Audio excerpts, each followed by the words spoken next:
Hey guys, स्वागत है आपका शंकर भैया के जीके की क्लास में। तो आज हम देखेंगे मौर्य सम्राट से जो भी क्वेश्चन सभी एग्जाम में आए हैं उनको। अगर आप इस चैनल पे नए हैं तो चैनल को सब्सक्राइब करें, अपने दोस्तों को जरूर ज्यादा से ज्यादा शेयर करें। तो चलिए बिना किसी देरी के शुरू करते हैं। मौर्य राजवंश की स्थापना मगध में हुई थी, जो वर्तमान में जाना जाता है। तो ये जो जाना जाता है बिहार के नाम से। मौर्य राजवंश के अंतिम शासक थे तो बृहद्रथ, वह व्यक्ति जिनका नाम देवा नाम प्रियदर्शी भी था। तो ये मौर्य सम्राट अशोक था। फिर से बच्चा पार्टी मैं आपको रिमाइंड करवा देता हूँ कि ये बस ये नहीं समझिएगा कि ये सिर्फ इसी एग्जाम सब में आया है। अगर आप जो भी एग्जाम देते हैं, अगर उसके प्रीवियस ईयर क्वेश्चंस को जाके आप खंगालिएगा और वहां पे देखिएगा कि मौर्य सम्राट से कौन से क्वेश्चन आए, तो आपको यही सेम क्वेश्चन 99% मिलेगा। तो ये मत समझिएगा कि ये यूपी से ही, यूपी कांस्टेबल में आया है, यूपी पीसीएस में ही आया है या ग्राम विकास अधिकारी में है। नहीं, बिहार का भी एग्जाम दे रहे हैं, वो भी सेंट्रल का एग्जाम दे रहे हैं, यही क्वेश्चन सब आता है। मध्य प्रदेश का कोई अपना स्टेट का एग्जाम दे रहे हैं, यही क्वेश्चन रिपीट होता है हर एक एग्जाम में। ठीक है बच्चा पार्टी। तो चलिए, चंद्रगुप्त के पुत्र जिन्होंने 298 से 272 ईसा पूर्व के बीच शासन किया था और संपूर्ण भारत में साम्राज्य को बढ़ाया था, वो था बिंदुसार। बिंदुसार जो थे अशोक के पिताजी थे। ठीक है। अब बिंदुसार के पिताजी कौन थे? तो चंद्रगुप्त मौर्य थे। नगर पालिका प्रशासन की एक विस्तृत प्रणाली की स्थापना के लिए सबसे प्रसिद्ध राजा थे चंद्रगुप्त मौर्य। मौर्यकालीन भारत के विवरण वाली इंडिका के लेखक थे मेगास्थनीज। देखिए अब ये जो क्वेश्चन देखिए मेगास्थनीज वाला, सिर्फ यहाँ पे दिख रहा है ना यूपी ट्रिपल एससी। अब जो भी एग्जाम देख रहे हैं ना, उसका प्रीवियस ईयर क्वेश्चन में जाके देख लीजिए, ये क्वेश्चन आपको मिलेगा ही मिलेगा। ये देवानाम प्रियदर्शी वाला देख रहे हैं ना, ये भी मिलेगा ही मिलेगा। यानी कि जितने भी क्वेश्चन है 99% सारे एग्जाम में यही क्वेश्चन पूछे जाते हैं। मौर्य अर्थव्यवस्था की मुख्य रूप से निर्भर थी, तो ये कृषि अर्थव्यवस्था पे। अशोक के प्रधान शिलालेखों में सबसे बड़ा शिलालेख है 13वां।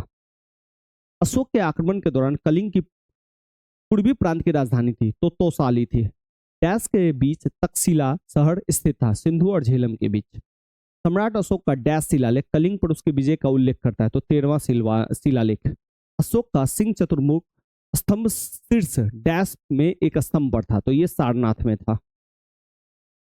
चंद्रगुप्त मौर्य के इस प्रसिद्ध राजनीतिक सलाहकार को जाना जाता है, तो ये चाणक्य के तौर पे जाने जाते हैं, जिसका दूसरा नाम विष्णुगुप्त भी है। अशोक का वह शिलालेख जिसमें ब्राह्मी लिपि का प्रयोग नहीं किया जाता था, तो शहबाजगढ़ी में। मौर्य कला का सर्वोत्तम प्रतिमान है स्तंभ। अशोक का साम्राज्याधीन नहीं था कामरूप। बृहद सांची स्तूप डैश से संबंधित है मौर्य काल से।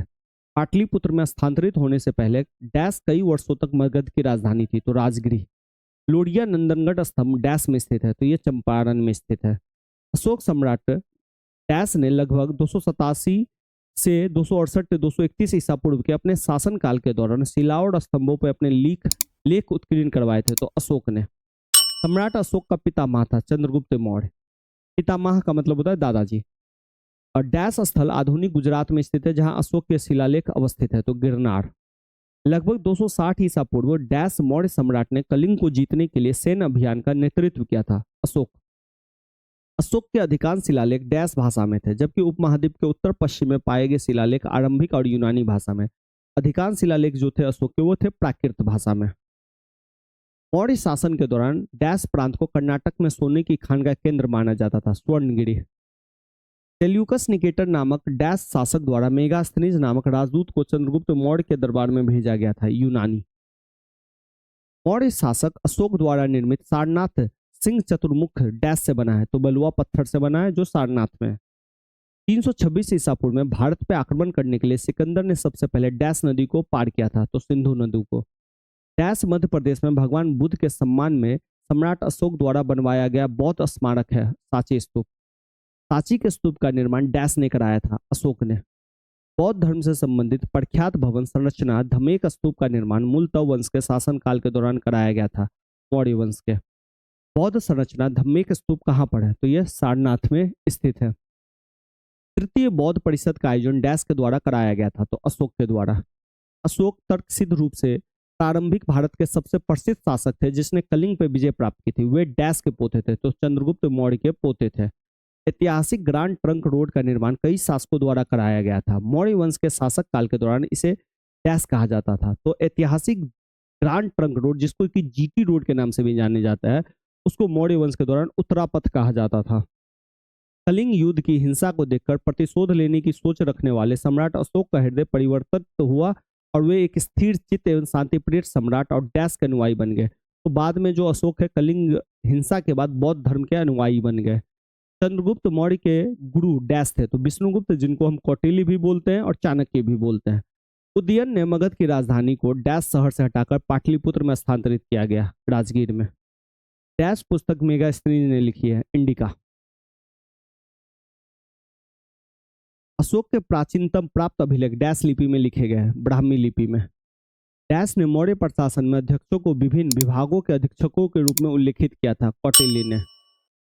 सम्राट अशोक ने बौद्ध धर्म के आदेशों के प्रचार के लिए धर्म प्रचारकों को दूर दराज के स्थानों पर भेजा ताकि लोग भगवान बुद्ध की शिक्षाओं द्वारा अपने जीवन को प्रेरित कर सके। इन धर्म प्रचारकों में उनका पुत्र डैश एवं पुत्री भी शामिल थी। तो पुत्र महेंद्र भी शामिल थे उन धर्म प्रचारक में और उनकी पुत्री संघमित्रा भी शामिल थी। तो ध्यान रखिएगा, ये अलग से भी क्वेश्चन आ सकता है कि अशोक का पुत्र कौन था, तो महेंद्र, और पुत्री कौन थी, संघमित्रा। डैश ने धर्म विजया, धार्मिक द्वारा विजय की नीति विकसित की थी, धार्मिकता द्वारा विजय की नीति। तो यह अशोक। संघमित्रा और महेंद्र वर्मन के पिता थे अशोक। अशोक के शासनकाल की सबसे महत्वपूर्ण घटना कलिंग आधुनिक युग में डैश पर विजय थी, जो उनके जीवन का एक महत्वपूर्ण परिवर्तन सिद्ध हुआ। तो जो कलिंग विजय थी वो उसको आज आधुनिक काल में हम ओडिशा के नाम से जानते हैं। अशोक ने डैश के युद्ध के बाद बौद्ध उपदेशों को अपना लिया था। तो कलिंग के युद्ध के बाद प्रसिद्ध कलिंग युद्ध ने सम्राट अशोक को युद्ध छोड़ने और बौद्ध धर्म अपनाने के लिए प्रेरित किया था। यह युद्ध उड़ीसा में कब लड़ा गया था, 261 ईसा पूर्व में। चंद्रगुप्त का पुत्र डैश मौर्य साम्राज्य के सिंहासन पर बैठने वाला दूसरा शासक था, बिंदुसार। सम्राट अशोक डैश का पुत्र था जो मौर्य वंश से संबंधित था, तो बिंदुसार। ये बिंदुसार का पुत्र था अशोक। अब बिंदुसार जो था चंद्रगुप्त मौर्य का पुत्र था, चंद्रगुप्त का। सम्राट अशोक ने पत्थर के स्तंभों और पत्थर के तख्तों पर अपने डैश आदेश उत्कीर्ण करवाकर अपने राज के प्रमुख स्थानों पर स्थापित किया ताकि लोग तदनुसार आचरण कर सके। तो ये 14 आदेश थे। अशोक महान डैश से संबंधित थे, तो ये मौर्य वंश से संबंधित थे। डैश मौर्य साम्राज्य की राजधानी थी, पाटलिपुत्र। कौटिल्य का अर्थशास्त्र हमें डैश प्रशासन के बारे में जानकारी देता है। तो कौटिल्य का अर्थशास्त्र जो है मौर्यों के बारे में हमें जानकारी देता है। कौटिल्य का अर्थशास्त्र हमें मौर्यों के बारे में जानकारी देता है। मेगास्थनीज भारत आने वाले सबसे शुरुआती खोजकर्ताओं में से एक था। उसका संबंध किस देश से था, तो यूनान से। सम्राट अशोक ने अपने राजकाल के 12वें वर्ष में एक विशेष अधिकारी की नियुक्ति की जो भूमि का सर्वेक्षण करता था, भू अभिलेखों का रखरखाव करता था और न्याय का पालन करता था। इन अधिकारियों को रज्जुक कहा जाता था। डैश राजा की कहानी मुद्रा राक्षस नाटक का विषय है, तो चंद्रगुप्त मौर्य के। वह वास्तुकार जिसने राजा बिंबिसार के महल को बनाया था, महागोविंद। मौर्यों के इतिहास के लिए अधिक प्रमाणिक माना जाता है विष्णु पुराण को। आंध्रों के इतिहास के लिए अधिक प्रमाणिक माना जाता है मत्स्य पुराण को। मौर्य काल में सदैव राजा के पास रहने वाला विष परीक्षण वेद को कहा जाता था चांगली वेद। शासक जो मौर्य राजवंश से संबंधित नहीं है, अग्निमित्र। अशोक के स्तंभ लेखों के लिए पत्थर निकाला जाता था चुनार से। अशोक का वह शिलालेख जो धार्मिक संश्लेषण के बारे में कहता है, 12वां शिलालेख। सम्राट अशोक ने अपने राज्य अभिषेक के बाद कलिंग पर विजय प्राप्त किया था 8 वर्ष के बाद। प्राकृत भाषा के पोषक थे सातवाहन नरेश। कला के लोक पक्ष को अधिक प्रोत्साहन मिला सातवाहन काल में। मथुरा मूर्ति कला शैली प्रारंभ हुई कुषाण के शासनकाल में। वे शासक जिन्होंने गिरनार क्षेत्रों में जल संसाधन व्यवस्था की ओर ध्यान दिया, तो चंद्रगुप्त मौर्य और अशोक। राजा जिसके एक अभिलेख से सूचना मिलती है कि शाक्य मुनि बुद्ध का जन्म लुम्बिनी में हुआ था, तो ये अशोक के शिलालेख से। सारनाथ स्तंभ का निर्माण किया था अशोक ने। अशोक द्वारा स्थापित सबसे सुरक्षित स्तंभ है लोरिया नंदनगढ़ जो कि चंपारण में है। अशोक का वह अभिलेख जो कनक मुनि बुद्ध के अस्तित्व को प्रमाणित करता है, निगाली सागर स्तंभ अभिलेख। गुर्जरा लघु शिलालेख जिसमें अशोक का नाम उल्लेख किया गया है, स्थित है मध्य प्रदेश के दतिया जिले में। अशोक के अभिलेखों में से पूर्ण रूपेण धार्मिक सहिष्णुता के प्रति समर्पित अभिलेख है शिलालेख 12। ब्राह्मी लिपि को सर्वप्रथम बढ़ाया है जेम्स प्रिंसप ने। प्राक अशोक ब्राह्मी लिपि का पता चला है अनुराधापुर में। पत्थर पे प्राचीनतम शिलालेख थे प्राकृत भाषा में।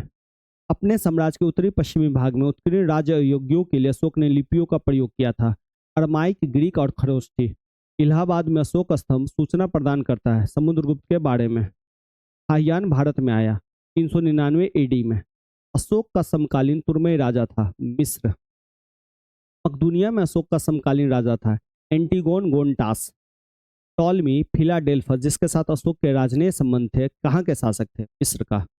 एक इतिहासकार के अनुसार शिलालेखों में अशोक ने जिस धर्म का प्रतिपादन किया वह वस्तुतः राजधर्म था, फ्लीट का। आधुनिक देवनागरी लिपि का प्राचीन रूप है ब्राह्मी।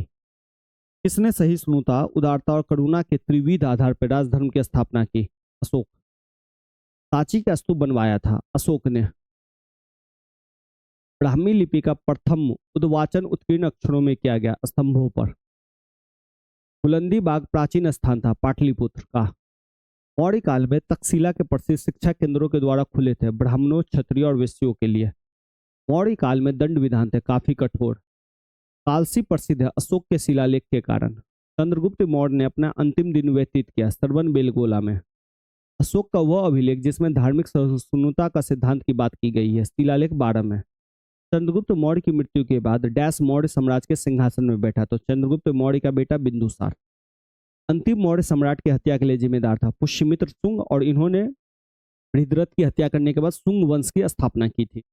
मौर्य सेना के प्रशासनिक कार्यों की जिम्मेदारी डैश सदस्यों को सौंपी गई थी? तो 30 सदस्यों को। भारतीय समाज को 7 वर्गों में वर्गीकृत किया था? तो मेगास्थनीज ने इंडिका में इसे वर्गीकरण किया था। अशोक के अभिलेख के अनुसार डैश मगध साम्राज्य में एक प्रांतीय केंद्र नहीं था? इंद्रप्रस्थ। डैश ग्रंथ मौर्य साम्राज्य के काल के प्रशासनिक और सैन्य संगठन सूक्ष्म विवरण देता है? अर्थशास्त्र का। कौटिल्य के सप्तांग सिद्धांत में अमात्य है मंत्री और अधिकारी। सम्राट अशोक ने अपने राज्य अभिषेक के डैश वर्ष के बाद कलिंग पर विजय प्राप्त की? 8 वर्ष के बाद। मौर्य शासक ने कलिंग की लड़ाई के बाद युद्ध करना छोड़ दिया था। तो अशोक ऐसा मौर्य शासक है जो कलिंग की हिंसा के बाद उन्होंने अहिंसा का रास्ता अपना लिया था। मौर्य सम्राट चंद्रगुप्त ने डैश को पराजित किया था? तो सेल्यूकस निकेटर को। डैश ने 322 ईसा पूर्व में कौटिल्य की सहायता से अंतिम नंद शासक घनानंद को पराजित किया था? चंद्रगुप्त मौर्य को। समाहर्ता नामक अधिकारी का कार्य डैश था? कर निर्धारण। मौर्य साम्राज्य का संस्थापक था? चंद्रगुप्त मौर्य। डैश ने 1857 में पहली बार ब्राह्मी लिपि को समझा था? जेम्स प्रिंसेप ने। डैश लिपि सभी आधुनिक भारतीय लिपि की जननी मानी जाती थी? ब्राह्मी। मौर्य राजवंश का अंतिम शासक था? बृहद्रथ। सम्राट अशोक ने बौद्ध धर्म ग्रहण किया था कलिंग के युद्ध के बाद? मौर्य राजवंश से संबंधित नहीं था? बिंबिसार। डैश ने अपनी प्रजा और अधिकारियों के लिए पत्थर की सतहों पर अपना संदेश उत्कीर्णित किए थे? अशोक ने। अशोक के कंधार अभिलेखों की खोज डैश में की गई थी? 1958 में। भारत के प्राचीन इतिहास के संदर्भ में अशोक स्तंभ का संबंध डैश से है? सांची से। चंद्रगुप्त मौर्य ने कौटिल्य की सहायता से मगध में डैश के साम्राज्य को उखाड़ फेंका और 322 ईसा पूर्व में गौरवशाली मौर्य साम्राज्य की स्थापना की? नंदो। सेल्यूसिड मौर्य युद्ध में सेल्यूकस ने मौर्य शासक डैश के विरुद्ध युद्ध लड़ा था? तो चंद्रगुप्त मौर्य के विरुद्ध। गुजरात में डैश झील वस्तुतः एक कृत्रिम जलाशय है जो मौर्यों के शासन के द्वारा बनाई गई थी? तो सुदर्शन झील। अशोक को आरंभिक भारत का सर्वप्रसिद्ध शासक माना जाता है जिन्होंने डैश वर्तमान के तटीय उड़ीसा पर विजय प्राप्त की थी? तो कलिंग। देव नाम प्रिय के नाम से जाना जाता है अशोक को। तो आज के लिए इतना ही रखते हैं। अगर सेशन अच्छा लगा तो सेशन को लाइक कीजिए, कमेंट करके हमें बताइए और अपने ज़्यादा से ज़्यादा दोस्तों को शेयर करें। तो आज के लिए इतना ही, धन्यवाद।